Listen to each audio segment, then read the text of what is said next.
congresistas expositoras, así como también a los comentaristas. Les invitamos a tomar asiento. Muchísimas gracias.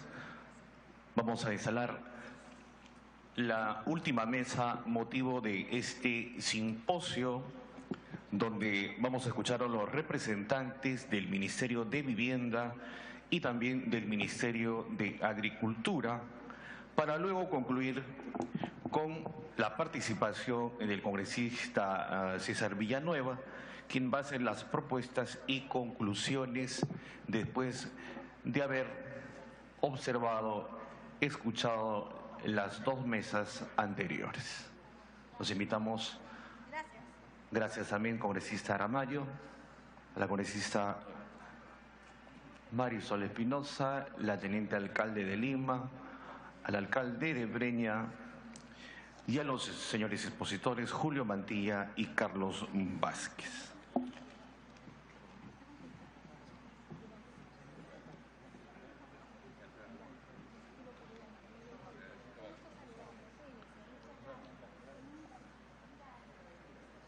Invitamos a tomar asiento al doctor Pablo Quijandría Salmón, es el viceministro de Políticas Agrarias del Ministerio de Agricultura y Riego, el MINAGRE, quien estará haciendo la exposición de los programas de desarrollo agrario, oportunidades para municipales. También invitamos a nuestro distinguido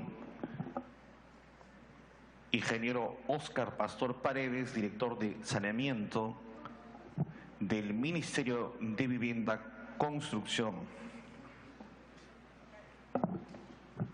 Bien, hemos instalado la última mesa. Dejo con ustedes para la exposición Municipalidades y el Programa Nacional de Saneamiento al ingeniero Óscar Pastor Paredes. Buenos días.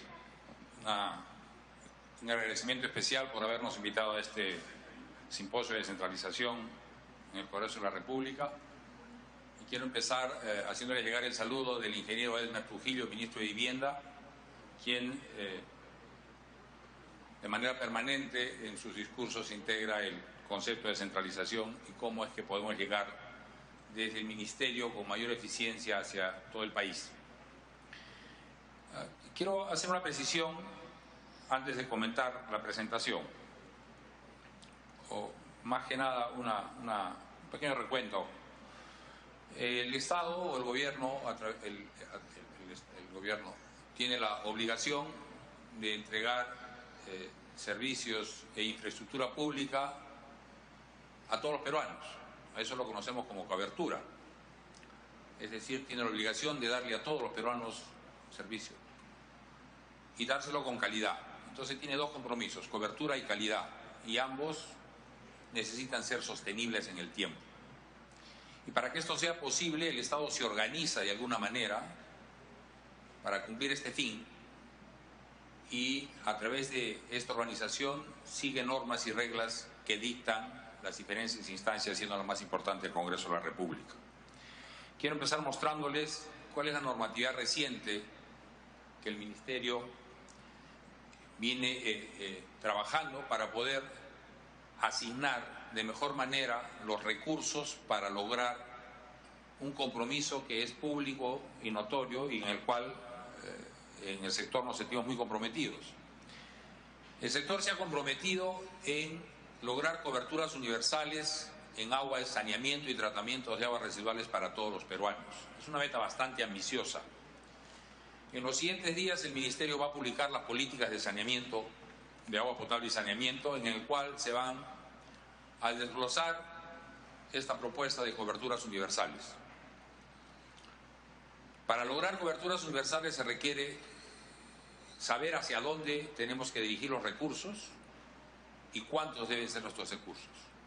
Hay una cuantificación preliminar que debe ser anunciada en breve por el señor ministro, junto con las políticas. Pero eso no ha sido de ninguna manera una limitante para poder ir construyendo alguna normatividad que nos permita llegar de manera más eficiente hacia aquellos lugares en donde se requieren cerrar las brechas de cobertura. Tenemos en la lámina algunas de las leyes recientes u otras que rigen el quehacer del Ministerio de Vivienda, y en el círculo las publicadas recientemente y que están relacionadas a la gestión de los recursos. Para empezar, si vemos la siguiente lámina,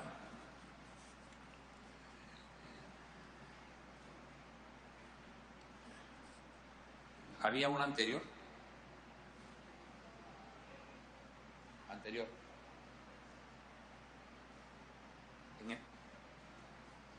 Bueno, el Ministerio de Vivienda está organizado con dos programas que son los que manejan los recursos: el Programa Nacional de Saneamiento Urbano y el Programa Nacional de Saneamiento Rural, que son los que manejan los recursos, reitero, para llegar con inversiones en cobertura para el sector urbano y para el sector rural del país. Recientemente, en el mes de diciembre, se publicó la Ley Marco de Gestión de la Prestación de Servicios de Saneamiento, la número 1280, en la que fija los lineamientos con los cuales el Ministerio va a intervenir en el sector agua y saneamiento.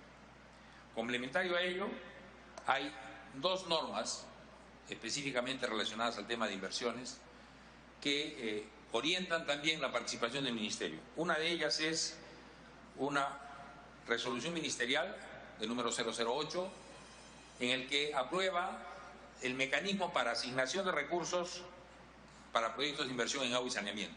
Es decir, el propósito del Ministerio es ser transparente con la asignación de recursos.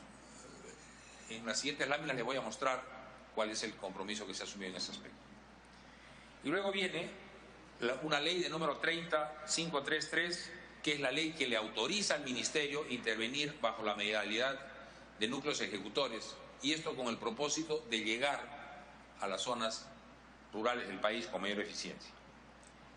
Y finalmente, un decreto legislativo 1274 aprobado en el Congreso, que es el que regula la intervención de rehabilitación, reposición, operación y mantenimiento de sistemas de agua y saneamiento en los centros rurales del país, denominado Agua Más.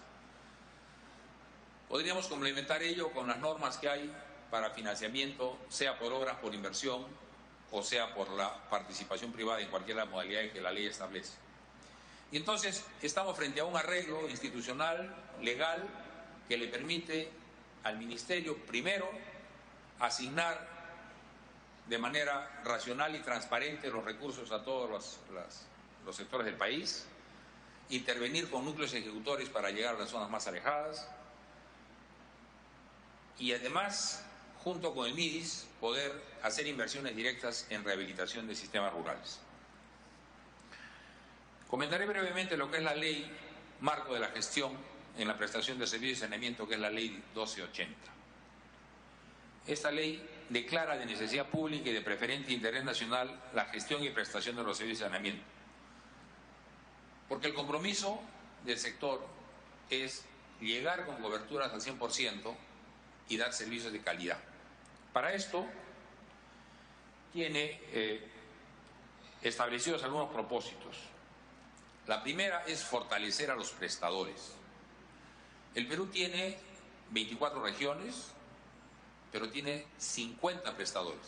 En algunas, como en Puno, por ejemplo, tiene 6. Y eso no ayuda a gestionar eficientemente los sistemas de agua. Aparte de ello, tiene 500 administradores técnicas y más de 5.000 HACs.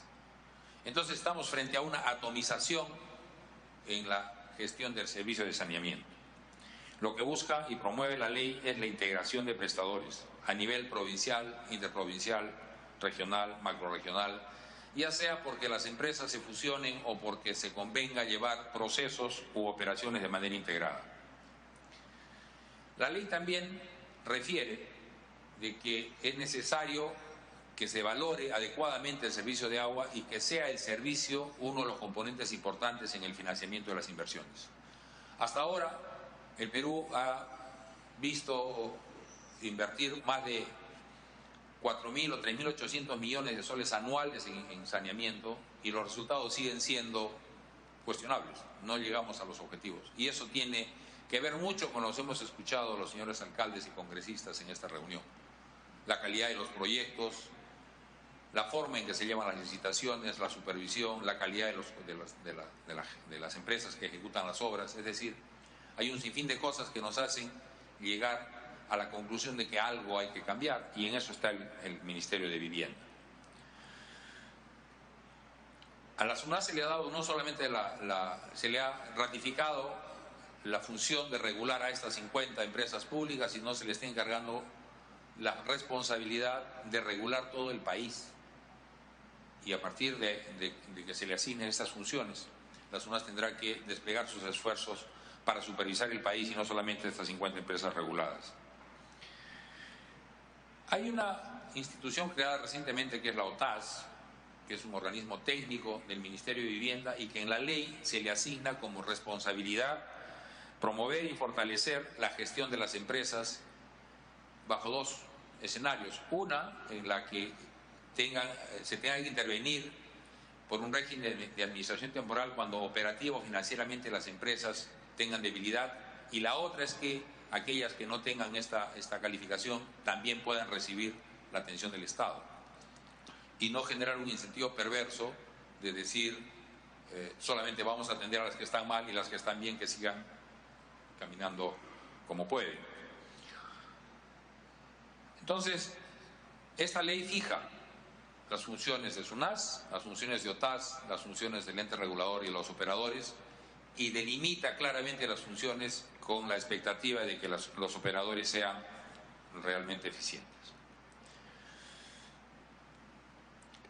He tomado un poquito más de tiempo para ver el tema de admisibilidad y criterios de evaluación, teniendo en consideración que este es un foro de centralización y están presentes muchos señores alcaldes que tienen interés en tener claridad en cómo va a ser de ahora en adelante la asignación de recursos. Esta resolución ministerial 008, que establece los requisitos de admisibilidad para priorizar la asignación de recursos en proyectos de inversión en el sector saneamiento, va a ser implementada en este año, y para ello van a haber dos pasos previos. El primero es que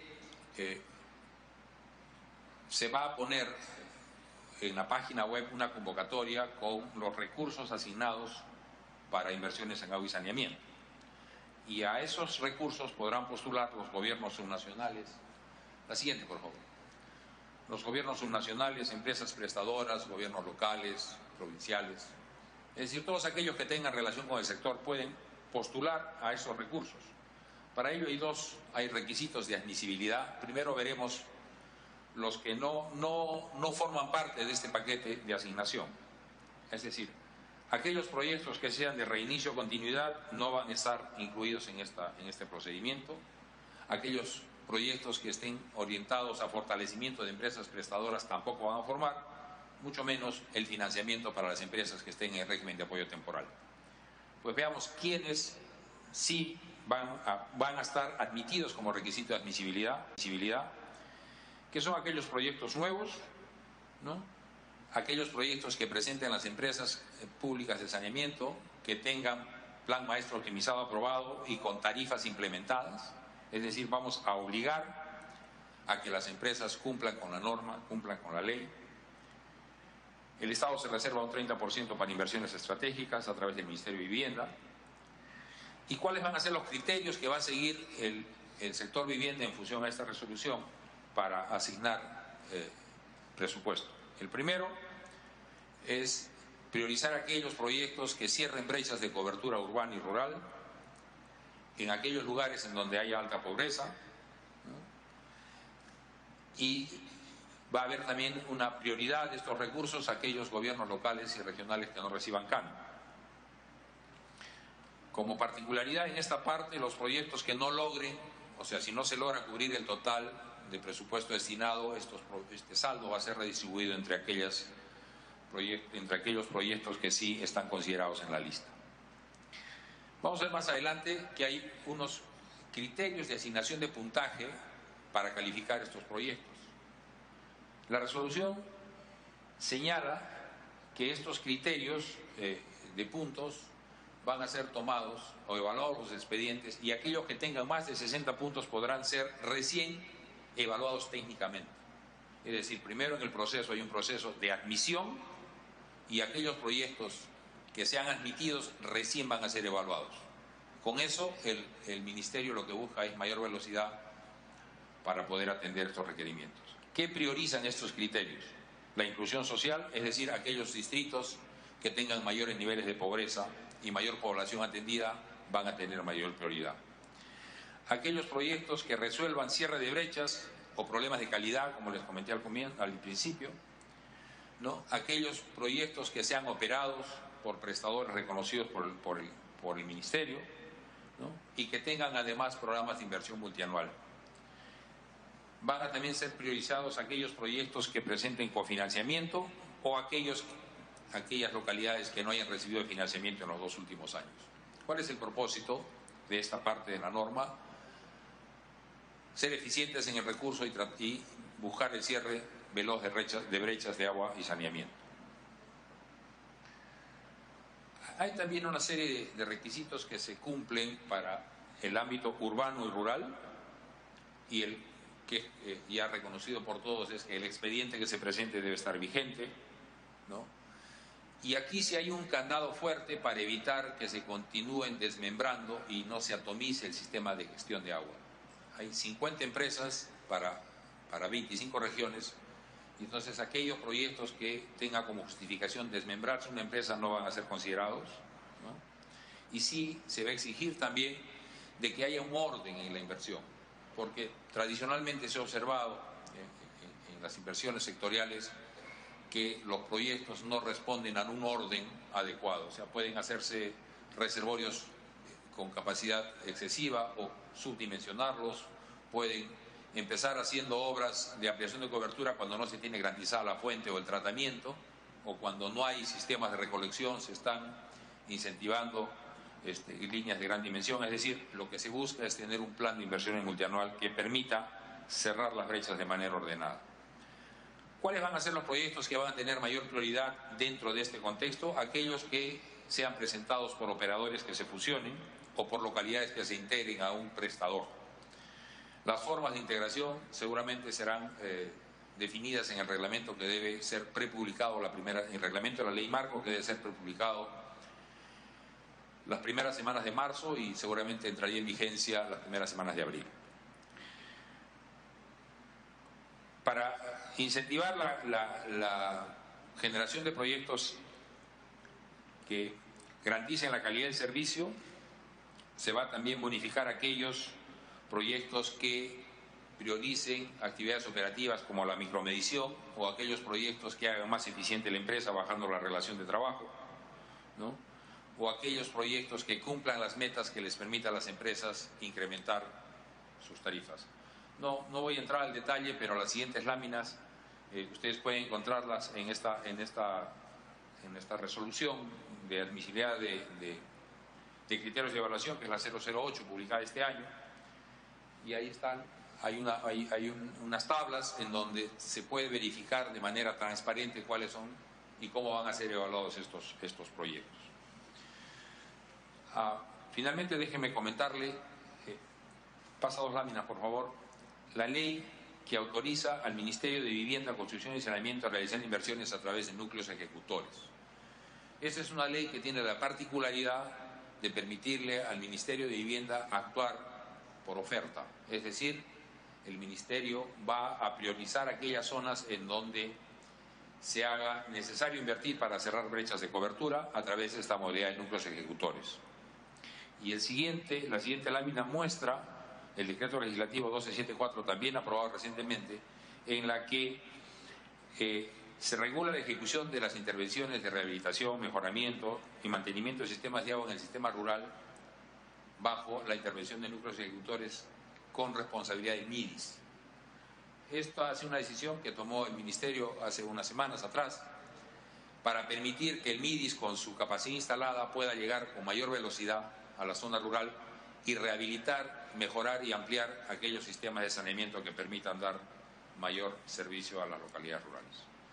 Solo para recapitular, el Ministerio de Vivienda está comprometido en cerrar las brechas de agua y saneamiento, ha promulgado una ley marco cuyo reglamento debe salir en las próximas semanas, también tiene esta modalidad de intervención a través de núcleos ejecutores y esta resolución que establece los criterios de admisibilidad y calificación de los proyectos. Es decir, creo que estamos contribuyendo de manera ordenada a cerrar estas brechas, que es un compromiso del gobierno. Muchísimas gracias.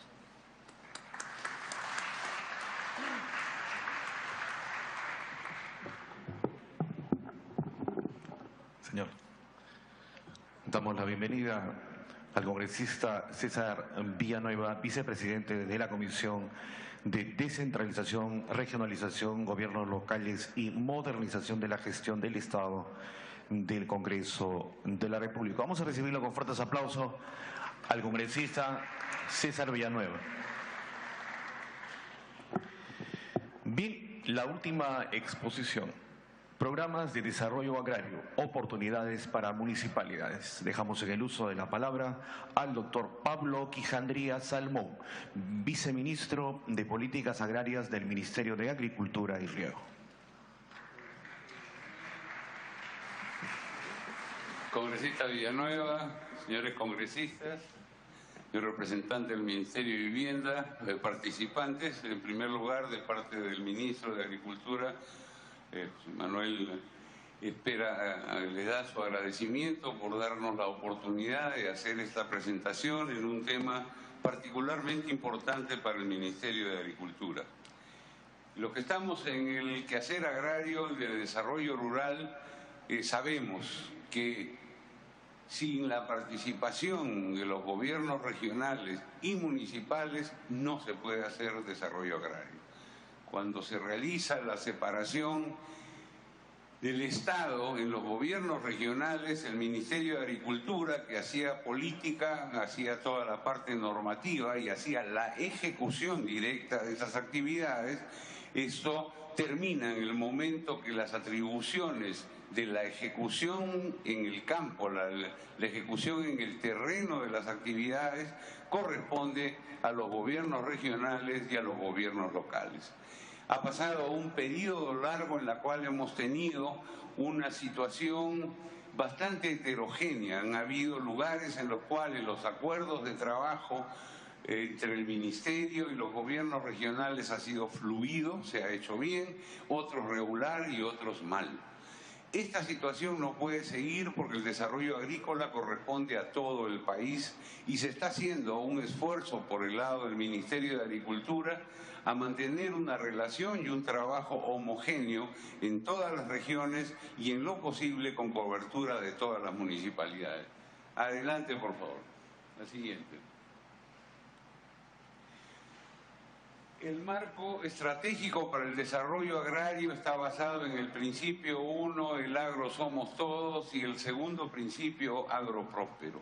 ¿Qué representa esto en términos concretos y reales? Uno, que el Ministerio lo que desea es que al final de los 5 años de gobierno el ingreso del campesino, del agricultor, de la agricultura familiar se haya incrementado, que se tenga una actividad productiva sostenible, que sea capaz no solamente de ir mejorando esa capacidad socioeconómica de quien ejerce el desarrollo, sino que al mismo tiempo se convierta, como ocurre en muchos municipios y regiones, en el motor del desarrollo. Fuera de las zonas urbanas, el motor de desarrollo económico y social es la actividad agropecuaria.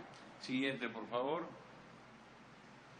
El Ministerio trata dentro de este proceso de tener una visión sostenible de la agricultura, es decir, que los procesos que se desarrollen tengan capacidad de mantenerse en el tiempo y mejorarse a lo largo de los distintos años en el cual se desarrolle esta actividad.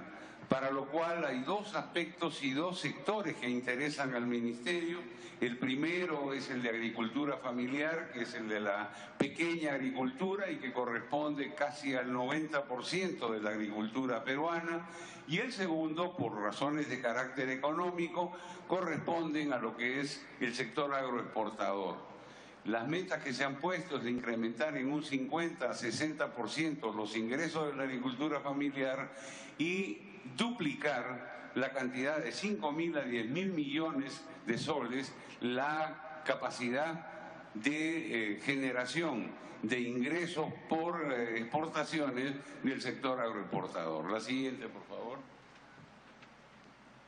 Lo que tenemos aquí son las unidades agropecuarias por tamaño. Eso nos muestra un poco la realidad del tipo de agricultor con el que tiene que trabajar el Ministerio de Agricultura. El Perú tiene dos características fundamentales, algunas que se usa como una especie de publicidad. Somos un país megadiverso y hay que poner en valor esa megadiversidad. Pero el problema de la megadiversidad representa que un ministerio como el de Agricultura tiene tantos escenarios de trabajo distintos como escenarios megadiversos tiene. Cada región, cada zona agroecológica, cada área de producción requiere instrumentos y trabajos de carácter diferenciado. Y eso es lo que requiere un trabajo personalizado, un trabajo que se asiente a nivel de cada región y cada municipalidad.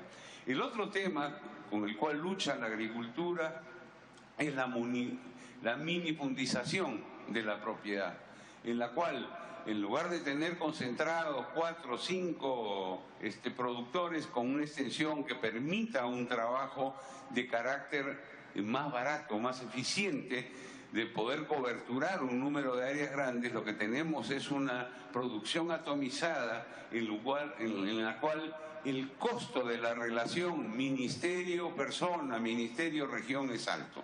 Entonces son dos factores que tenemos que trabajar dentro de este proceso. La siguiente. Un poco los indicadores económicos, creo que esta no vale la pena profundizar en ella. La siguiente, por favor. Para poder desarrollar el Ministerio de Agricultura tenemos dos elementos. Es la visión nacional. El Ministerio, como parte del sector público, tiene que crear una visión nacional, es decir, hacia un nacional. El Ministerio, como parte del sector público, tiene que crear una visión nacional, es decir, hacia dónde va el país, y dentro de esa visión nacional es que se plantean los programas de desarrollo agrario.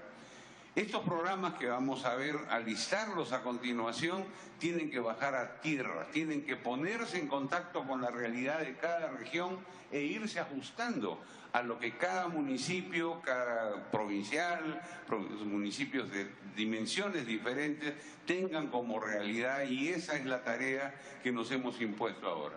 Siguiente. Hay un conjunto de instrumentos que ha puesto el Ministerio a operar desde julio del año pasado. Tenemos el Serviagro, el Banco de Germoplasma, el programa asociado a forestación y reforestación, Sierra Azul, Agro Joven, los programas de conservación de recursos naturales, seguro agrario, titulación de tierra y ganadería. Estos son los puntos centrales en los cuales el Ministerio tiene un interés y una política, ya que todos ellos, de una manera u otra, en mayor o menor grado, influencian el proceso y la estabilidad del proceso de desarrollo. La siguiente, por favor. Serviagro ha tratado y está tratando de ordenar al sector. Es una plataforma de trabajo en la cual, como ustedes saben, el Ministerio tiene un conjunto de instituciones asociadas como el INIA, que hace investigación e innovación, SENASA, Sanidad, Sierra Exportadora, que estimula la creación y formación de mercados, etcétera. Lo que se busca con Serviagro es tener una plataforma unificada, una sola ventanilla en el Ministerio en la cual, una vez hecha la demanda de grupos organizados, formal o informalmente, de productores, esto genere y gatille un conjunto de respuestas asociadas a los problemas que están desarrollándose en cada ciudad.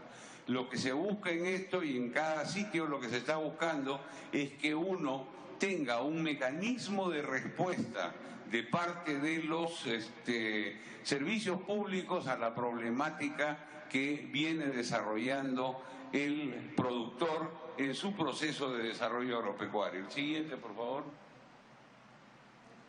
Sierra Azul es una de las condiciones sine qua non del desarrollo. Sin agua no hay agricultura. Y lo que ocurre en nuestro medio, aparte del cambio climático, aparte de las variables que existen, que están así modificando los patrones regulares de clima, se requiere con una necesidad de urgencia la capacidad de manejar, retener, cosechar y trabajar el agua. Conjuntamente con el agua se trabaja, se maneja y se conserva el suelo. De tal manera que Sierra Azul es un programa orientado al manejo de cuencas altas, al manejo de los recursos de acuífero para poder tener la utilización más eficiente de este elemento que es vital para el desarrollo de la agricultura, y por supuesto esto también está asociado a lo que ha mencionado el colega del Ministerio de Vivienda, a lo que es el abastecimiento del agua potable para las ciudades y el desarrollo de la minería en los casos que esto sea necesario. El programa Sierra Azul, que originalmente se presentó al Congreso como un programa que era Sierra, por disposición del Congreso se le añadió Sierra y Costa, de tal manera que ahora tiene una cobertura nacional. Lamentablemente no se nos aumentó el presupuesto, pero ya el diseño del trabajo está coberturando las regiones y las zonas en las cuales con cobertura de costa, sierra y selva se van a manejar.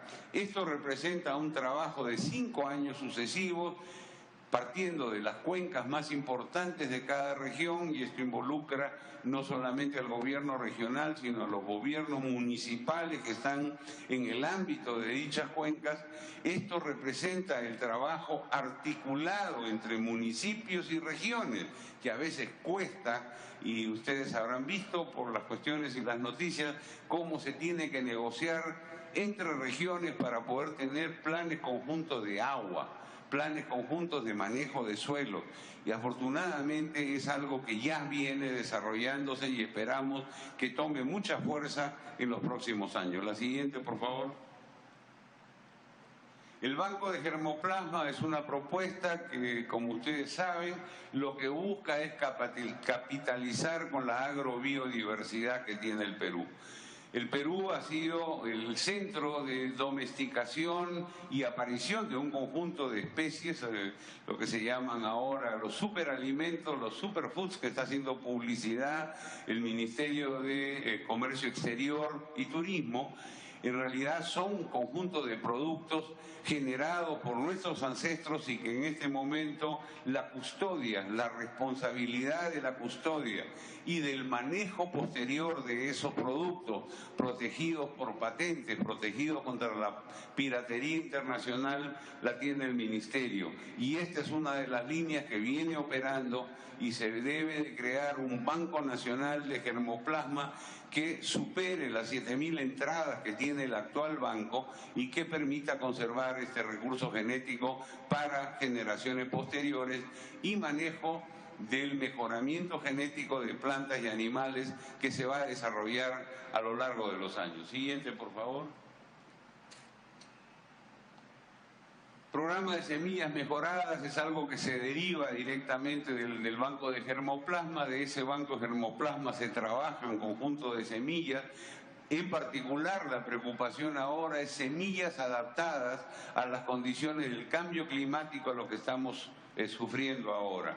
Hay problemas de enfermedades, hay problemas de necesidad de resistencia a sequía o a exceso de agua, hay problemas asociados a la presencia de insectos que tienen que ver con esto del cambio climático, de tal manera que el reto de estas semillas es responder a esas condiciones y dar mejores niveles productivos dentro de esta condición variable que está ocurriendo. La siguiente, por favor.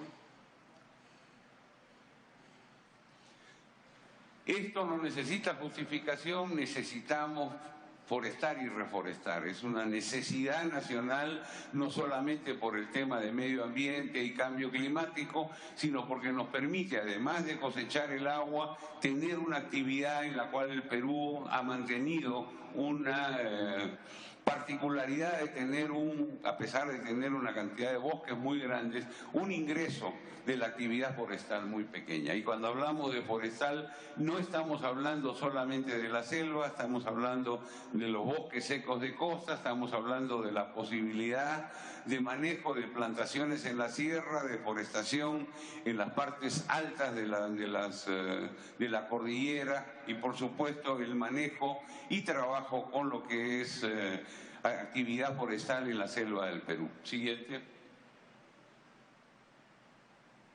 Agrobanco es una necesidad para el pequeño productor, es un instrumento financiero todavía pequeño, pero que esperamos que siga permanentemente proporcionando alternativas financieras a un costo adecuado a esa pequeña agricultura que es prioridad del Ministerio.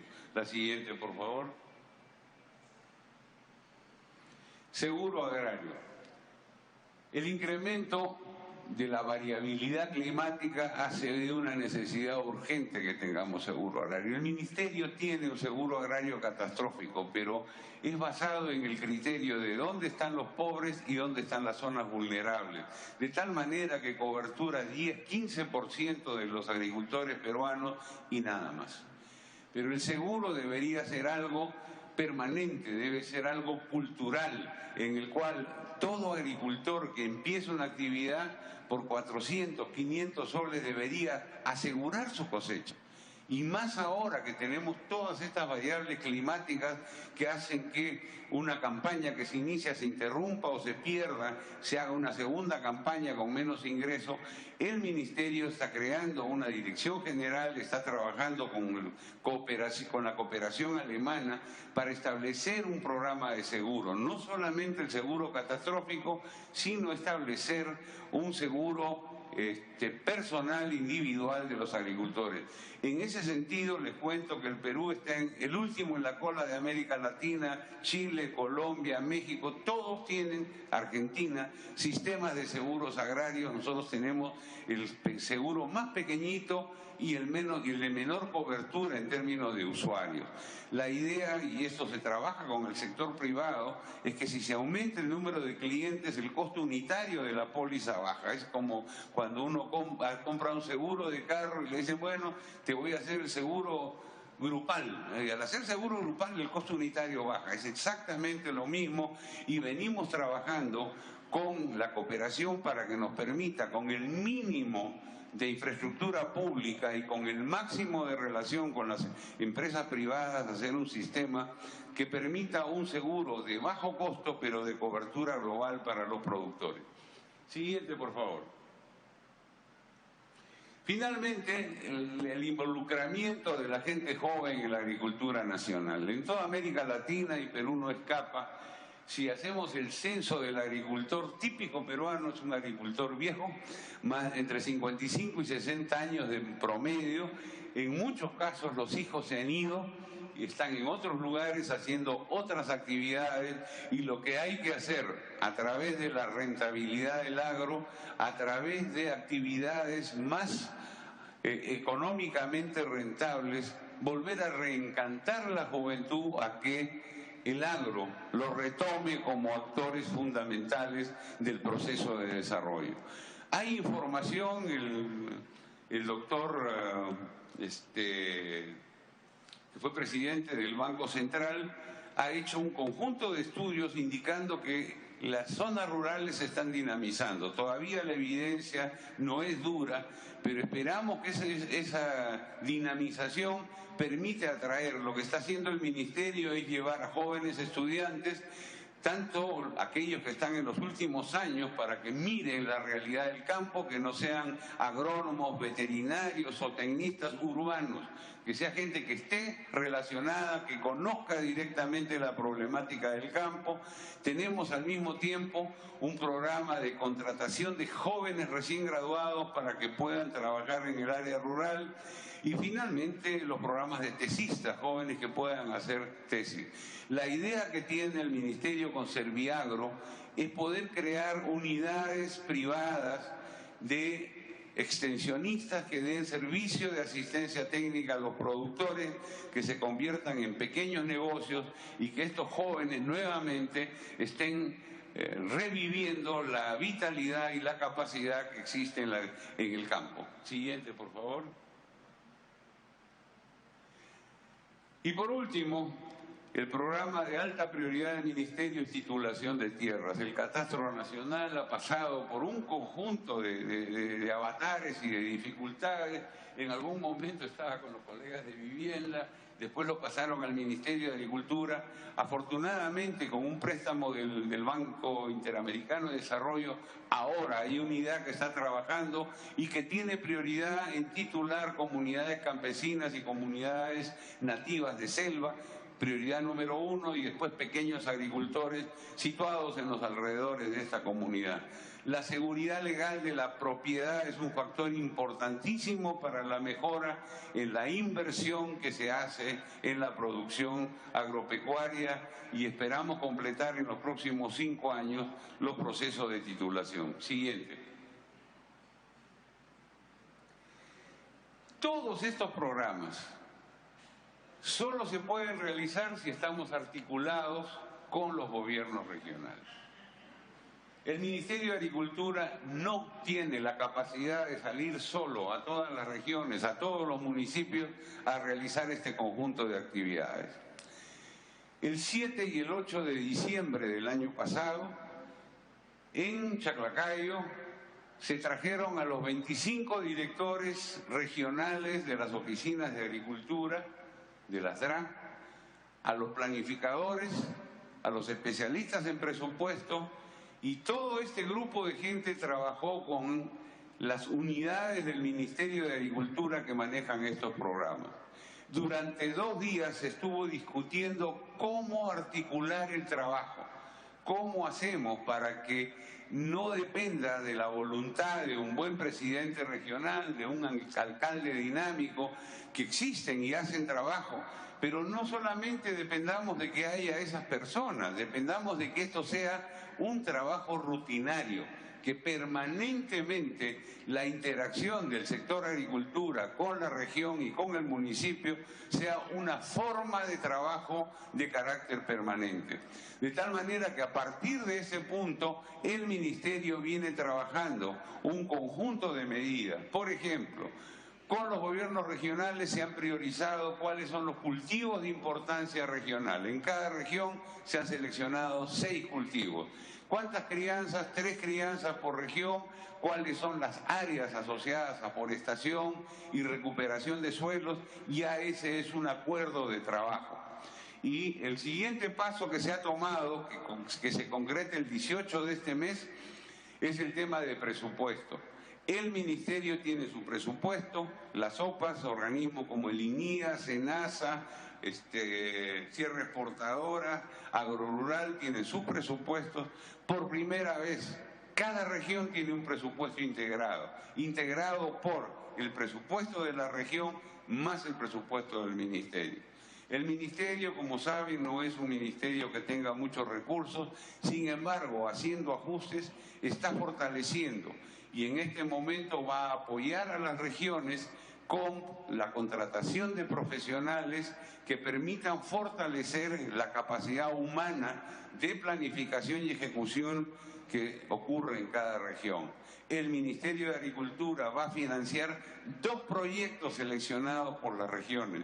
Y finalmente, lo más importante, quien preside el sistema de desarrollo agrícola regional es el jefe de la oficina de la DRA. No es el Ministerio, es la región la que preside el grupo de trabajo que define las prioridades, define las estrategias y define las acciones. Y esperamos que más adelante también sea capaz de hacer seguimiento y evaluación de esas actividades y decir, estamos caminando bien o tenemos problemas y hay que corregir. Siguiente, por favor.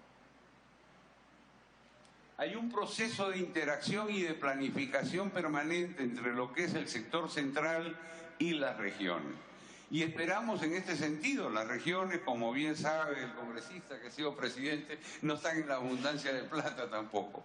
Entonces la idea es cómo sumamos entre ambos la capacidad de poder tener mejores recursos en cada región y con esto hacer una masa crítica de inversiones que nos permita en ambos casos cumplir las metas nacionales, regionales y municipales del desarrollo agrario. Siguiente. Aquí estamos indicando los procesos de articulación. Es la palabra que viene usando el Ministerio de Agricultura, articulación. Siguiente, por favor. El día 18 de febrero se van a firmar 25 convenios de trabajo. Ya hay 21 firmados, se completan los 25, es decir, todas las regiones van a tener un convenio de trabajo conjunto y a partir de esa fecha el desarrollo de estos programas y el manejo presupuestal de estos programas va a ser hecho en una articulación estrecha, Ministerio de Agricultura, Oficina de Desarrollo Rural, Agrícola de cada región. Esta es la manera que esperamos nosotros y nos gustaría en 1 año, 2 años, traerles una cuenta pública, decirle cómo estamos, cómo ha avanzado este programa, qué impactos medibles estamos teniendo con relación a la agricultura para ver que este proceso de articulación se dé de una manera efectiva y eficiente. Y vuelvo a repetir lo que dice al inicio, es claro para el Ministerio de que si no está asociado fuertemente con la región y con el municipio, no se puede hacer desarrollo agrícola y rural. Muchas gracias.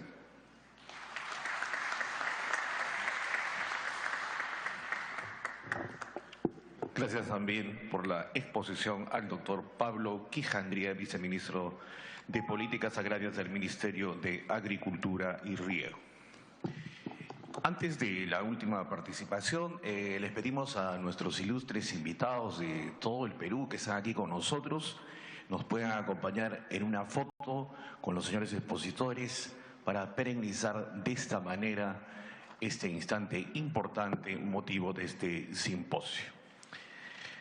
Para concluir con el simposio Debate de la Agenda Legislativa Descentralizada, conclusiones y propuestas y palabras de clausura a cargo del congresista César Villanueva Arévalo.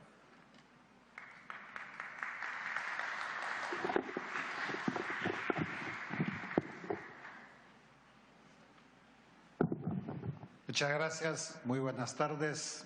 Mi cordial saludo a todas las alcaldesas y alcaldes de todo el Perú que están presentes acá.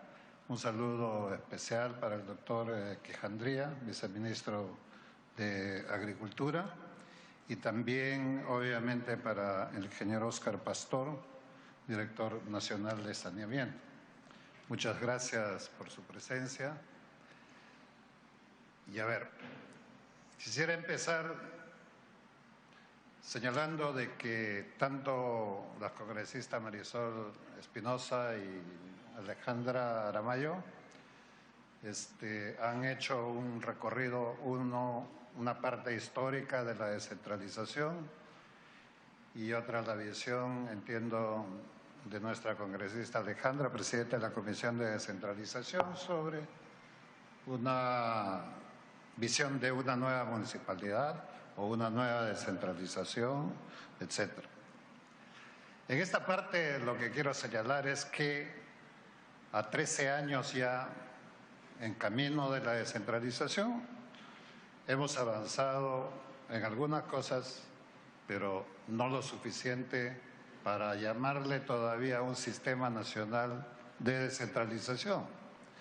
Lo que hemos hecho es más bien un proceso de, más que de descentralización, lo que hemos creado con estos sistemas es un armado en base a la departamentalización y la tradicional forma de los gobiernos locales existentes y una creación mayor de distritos, de centros poblados que van pasando a ser distritos, y algunos distritos que quisieran ser provincias y algunas provincias que quisieran ser región.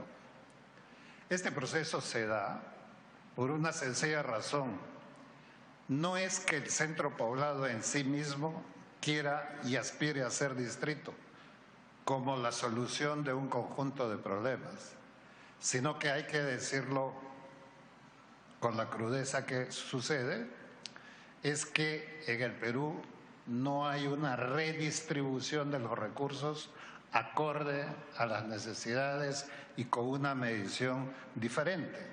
Entonces, subir de una supuesta categoría administrativa de centro poblado a distrito y de distrito a provincia no es otra cosa que mejorar los ingresos tanto del centro poblado a distrito con el Foncomún.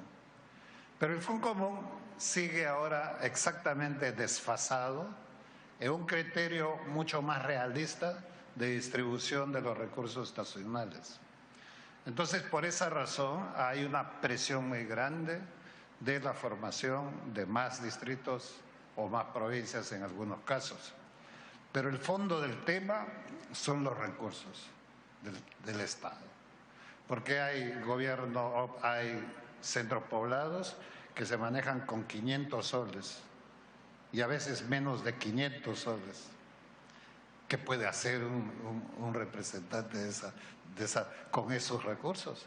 Y el distrito no es más tampoco. Entonces, tenemos que recambiar el chip de cómo un Estado absolutamente centralista como el Perú tiene que efectuar el proceso de la descentralización.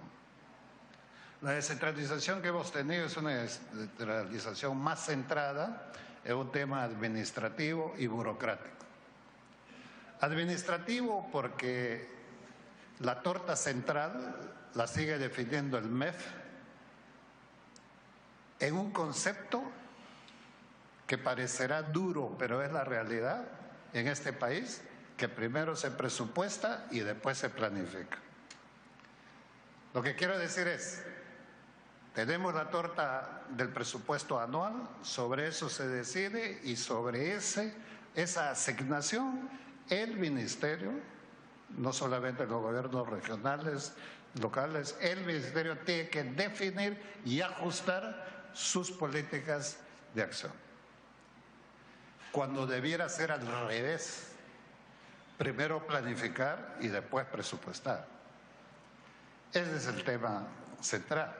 Entonces, no va a haber nunca la satisfacción de un recurso entregado para la aspiración de una planificación de desarrollo de la localidad más pequeña hasta la localidad más grande. Entonces, es obvio que hay la necesidad de reformas, pero reformas fundamentales.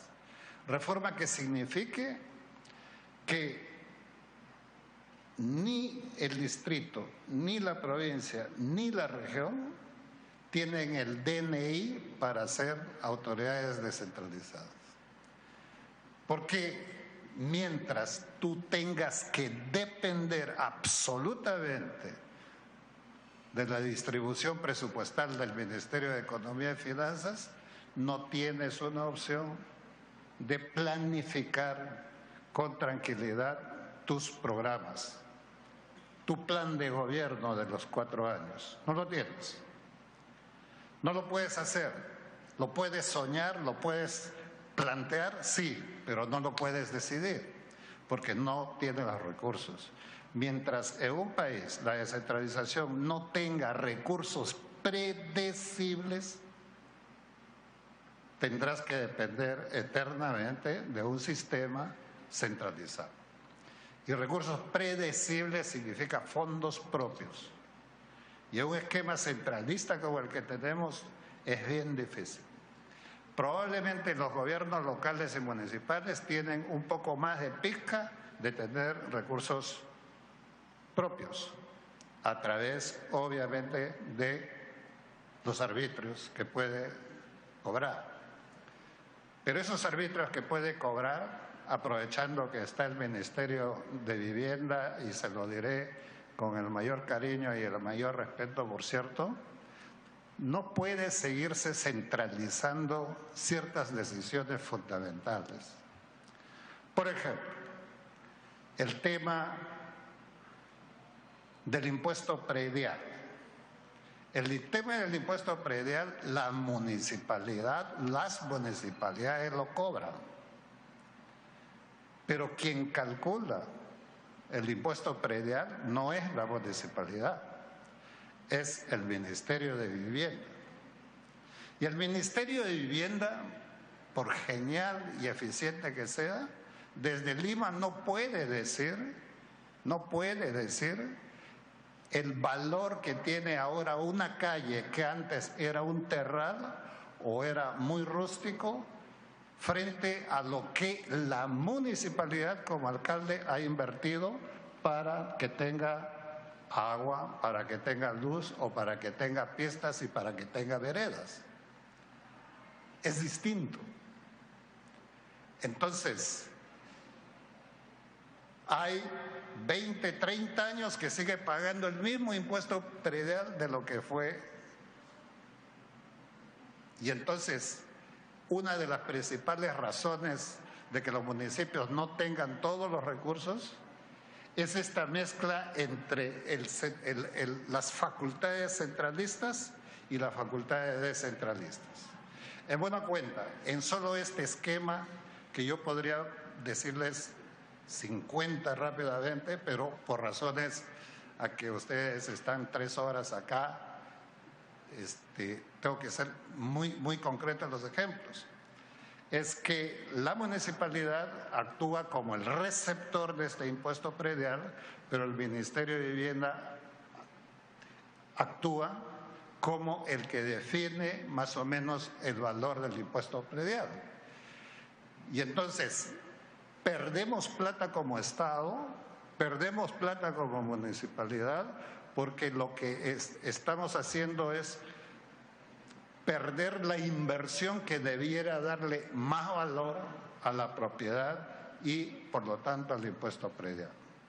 Este es un tema que tenemos que revisar, lo estamos tratando de revisar con el Ministerio de Economía y Finanzas para buscar un mecanismo de equilibrio, porque las municipalidades en la práctica solamente pueden recibir el 30% de todos los impuestos que tienen.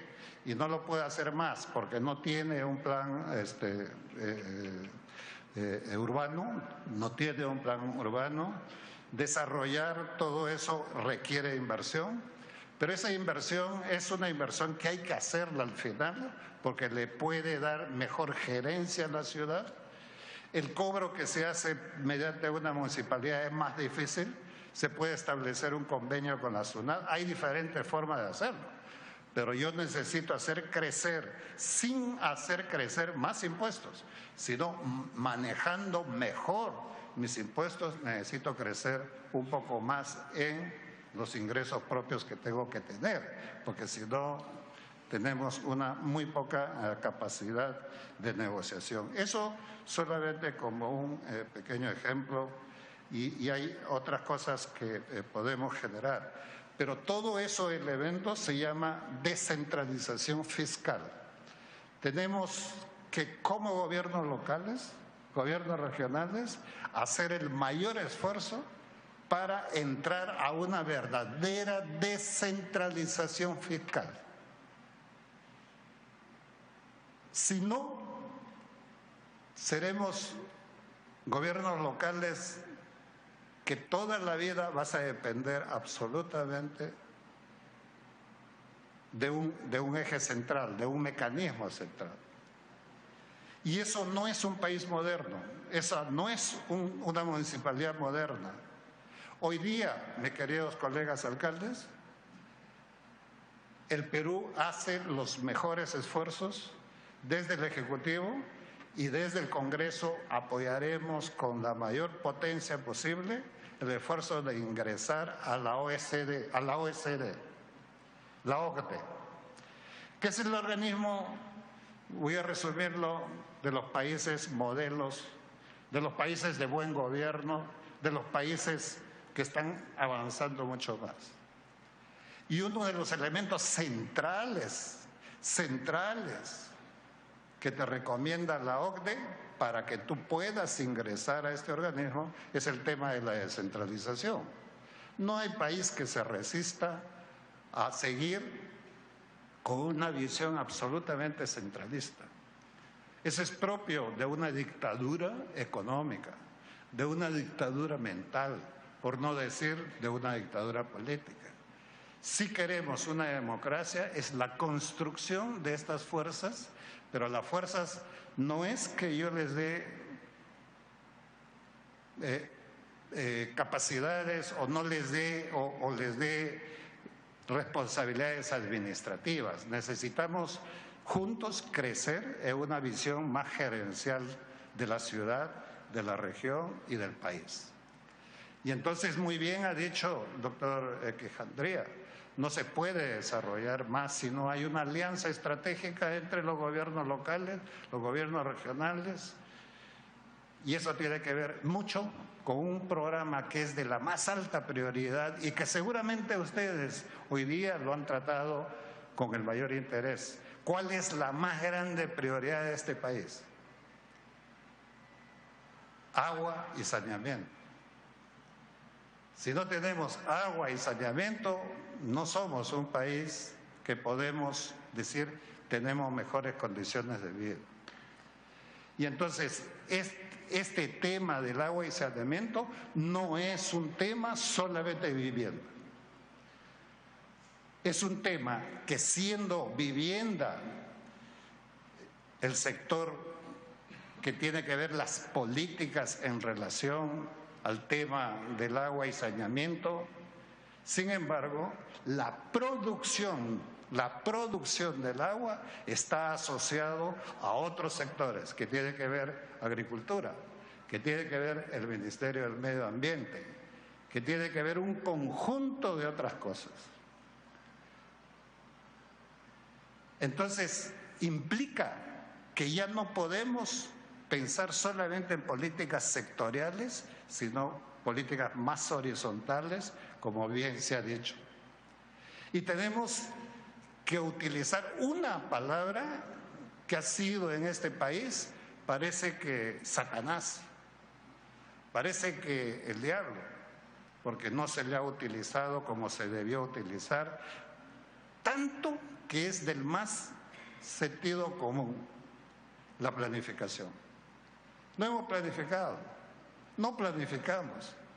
Alcaldes que ahorita están acá, con toda seguridad, apuesto con toda seguridad, es que están sufriendo el problema de los embates de los huaicos, de las correntías, de las sequías, etcétera, etcétera.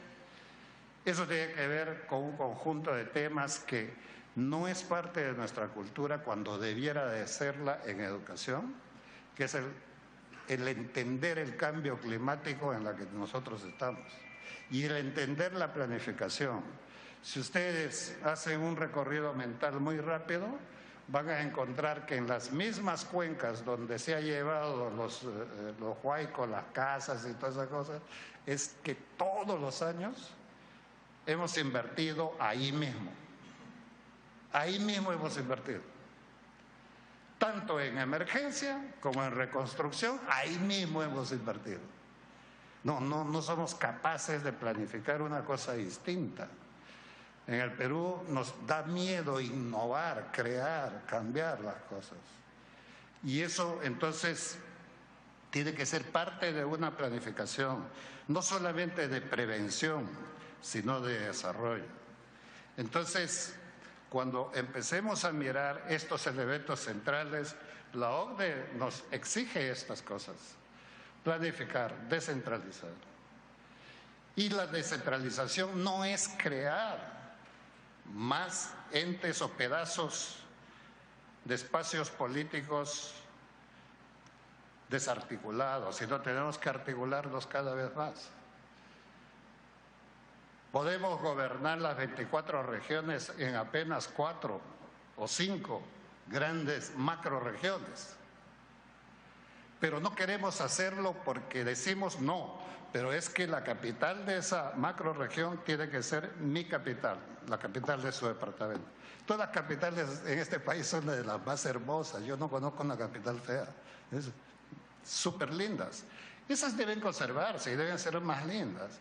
El tema de la articulación no pasa más, ya es obsoleto, mis queridos alcaldes, obsoleto la pelea de disputa por los límites políticos. Ya eso no funciona. Yo le voy a decir, el agua es tan o más inteligente que nosotros, porque el agua discurre, el río discurre y pasa por distintas circunscripciones provinciales, distritales, regionales.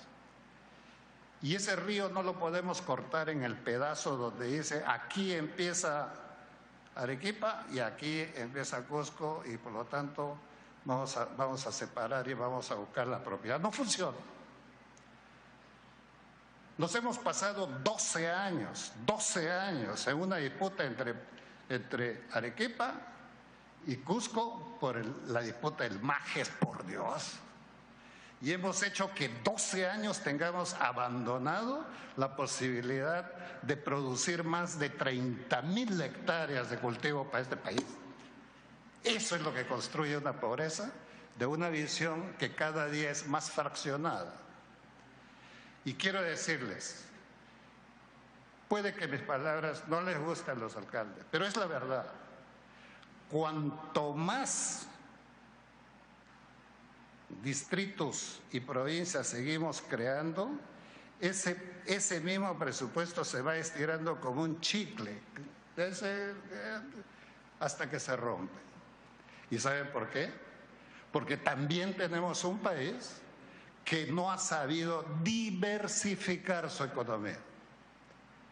Y dependemos en un alto porcentaje de los ingresos que se puede generar a través de la minería, a través del petróleo, a través de los recursos.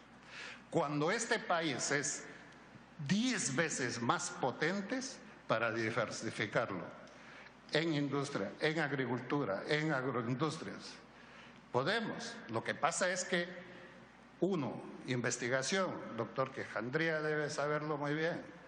Cuando se hace investigación en este país, empezando por este Congreso, se piensa que el dinero que se dedica a investigación es gasto. Toda investigación, aunque fracase 10 veces el investigar un producto, es inversión. Es inversión. Y nosotros tenemos cantidad de productos que pueden generar un ingreso fabuloso al país por el tema de la agricultura. Y hablando del tema de agricultura, me satisfizo escuchar al doctor Quejandría dos cosas fundamentales. En un gobierno, y varios gobiernos han hablado de inclusión social, pero la inclusión social no es que yo te vaya a regalar una pandereta o te vaya a regalar un balde de alimentos. La inclusión social es hacer visible al ser humano nacional, visible. ¿Y qué cosa significa lo visible en los pobres más pobres? Ustedes lo saben, alcaldes distritales de las zonas más alejadas, andinas, amazónicas, saben que la forma como la gente por lo menos se siente identificado y visible es cuando tiene un título de propiedad. Un título de propiedad hace visible a las personas. Es como tener el DNI, me llamo fulano de tal, acá está mi DNI.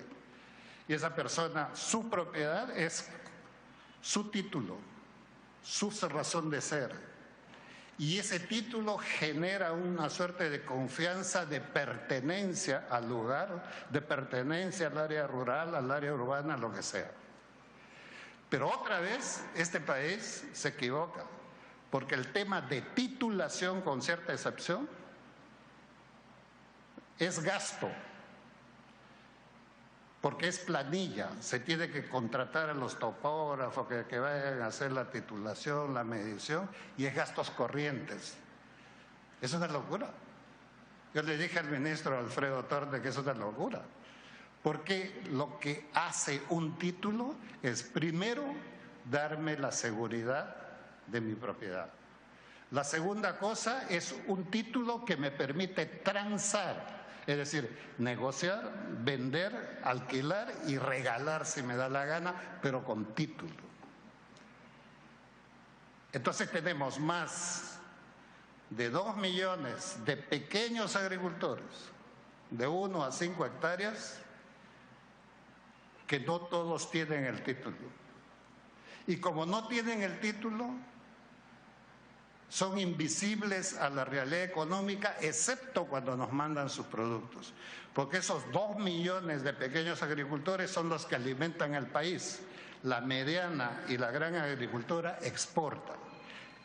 Aquellos que a nosotros nos alimentan, nosotros simplemente ni le damos el título completo, y como no tiene título, no puede tener un crédito.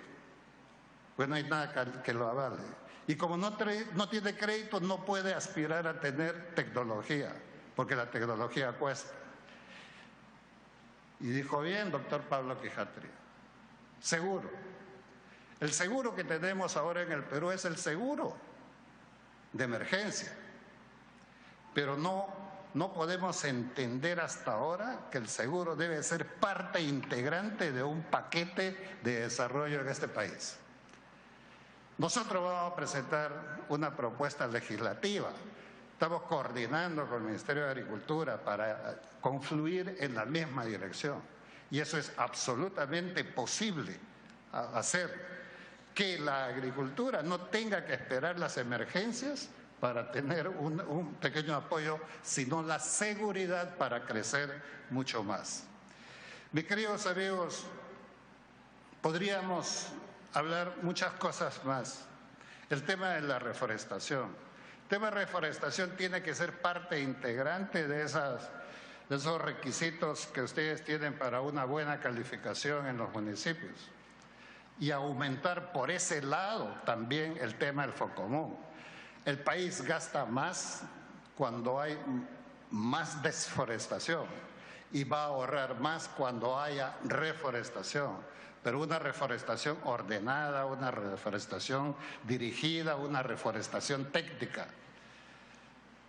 Chile es un país que está al costado de nosotros, es una pequeña franja. ¿Y saben cuánto exporta Chile en madera? Más de 8.000 millones de dólares por año. Y nosotros, teniendo un territorio bendito, no podemos armar. Y no es falta de plata. Ustedes saben que en COFIDE en estos momentos tiene 200 millones de soles dedicados para la micro y la pequeña empresa de reforestación.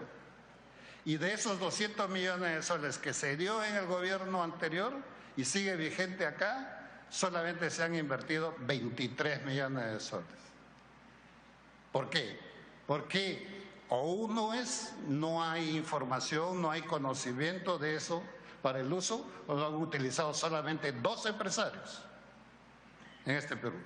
No voy a dar los nombres, pero son 2 empresarios nada más. Y lo otro puede ser que es caro, porque es un crédito para reforestar que te cobran 13.5% de interés anual. Y en reforestación eso es alto, muy alto. Es una locura. Chile tiene 6%. Pero entonces, ¿cuál es la lógica de pensar en la economía? El dinero que no se usa es el dinero más caro que hay, porque yo no puedo generar riqueza, porque está guardado ahí, porque tiene el candado de un costo financiero alto. Esa es la locura que vivimos en este país. Y tenemos que empezar a cambiar ese chip. Yo soy amazónico. Y yo como amazónico siempre he dicho, A nosotros las exoneraciones tributarias no nos ha favorecido en los 50 años, exoneraciones. A muchos les hace feliz no pagar impuestos. Pero quiero decirles, ¿cómo podemos avanzar? Agricultura debe decirlo con toda la claridad. El agua que nosotros utilizamos en este país es el agua más barata del mundo para hacer agricultura. Porque no estamos acostumbrados a pagar el justiprecio. A eso me referí cuando empecé con el tema del predio, el impuesto predial. Nosotros seguimos pagando las mismas cosas, pero le reclamamos al alcalde, y ya pues, ¿por qué no haces más calles, más agua, todas esas cosas? Y ustedes vienen al Ministerio de Vivienda a decirle, ya pues, suelta la plata, ¿no es cierto? El problema es que tenemos juntos que construir un país diferente. Y un país diferente es cuando nosotros empecemos a pensar en nuestros recursos propios. Y yo no les digo teorías. Yo vengo de una región que no tiene canon de nada. No tiene oro, no tiene cobre, no tiene petróleo, no tiene nada. Cero ingresos de canon. Pero nosotros hemos invertido más que la región que tiene canon. ¿Por qué? Porque nos hemos atrevido a eliminar una de esas exoneraciones, que es el reintegro tributario. Con ese reintegro tributario hemos formado un fondo de inversión regional, como pueden formar un fideicomiso las municipalidades, por si acaso. Las municipalidades pueden firmar, pueden fundar un fideicomiso, está en la ley. El problema es que no estamos nosotros aprendiendo a gerenciar todos los recursos que tenemos. Por eso yo me siento muy satisfecho de que ustedes hayan venido a escuchar unas horas, a reflexionar juntos. Este país es de construcción juntos, no es de quien está acá con un micro y dice sus cosas, su verdad. Yo no podría hacer la descentralización fiscal que la estamos peleando milímetro a milímetro. Vamos a avanzar, y yo tengo fe que vamos a avanzar en este gobierno un poco en el tema de la descentralización fiscal. Yo he hecho agua y saneamiento con crédito, y podemos hacer también con crédito si es que juntos, Ministerio de Vivienda, gobiernos locales, buscamos las fórmulas, cómo logramos el financiamiento en paquete, en conjuntos. Yo estoy seguro que el Ministerio de Vivienda, y con esto ya cierro, tiene más dolor de cabeza de financiar un proyecto, 2 proyectos, 3 proyectos en una región, en una provincia, que empaquetarlo.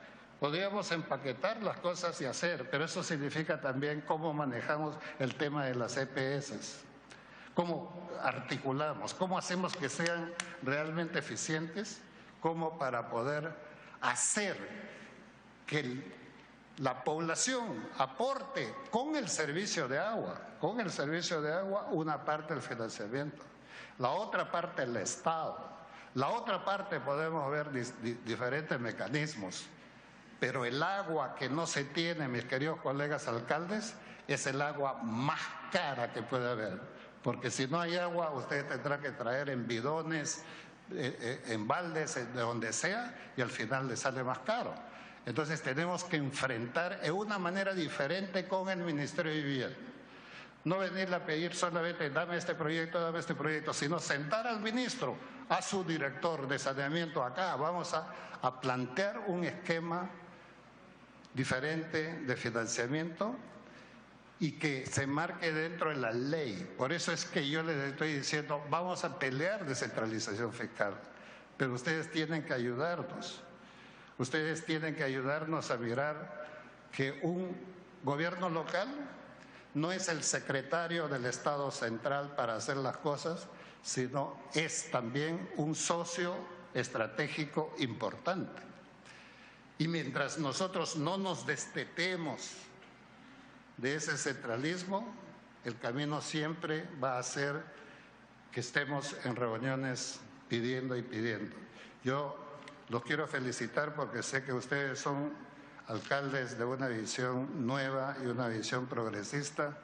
Así que también tengo el honor inmerecido de que después de estas horas de excelente reunión y participación que ustedes han tenido, me toca declarar clausurado este evento, pero no puedo dejar de decir esta importancia de su presencia acá en este Congreso. Este Congreso es el Congreso de ustedes. Y acá nosotros en este Congreso tenemos que aprender también a mirar la realidad nacional. A veces acá nos pasamos horas y horas discutiendo. Lo que necesitamos es acción, lo que necesitamos es cómo generamos más impulso a este desarrollo. Por eso es que son ustedes en realidad los que tienen que clausurar este evento, sino que como hay un solo micro, en nombre de ustedes doy por clausurado este evento con el agradecimiento a nuestro sector. Gracias.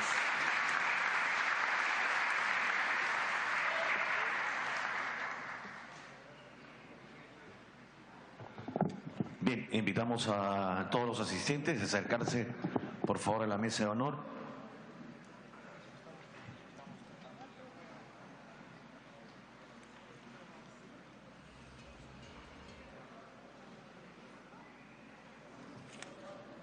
También les informamos que tenemos un compartir, un refrigerio para todos los presentes en la parte exterior de este recinto.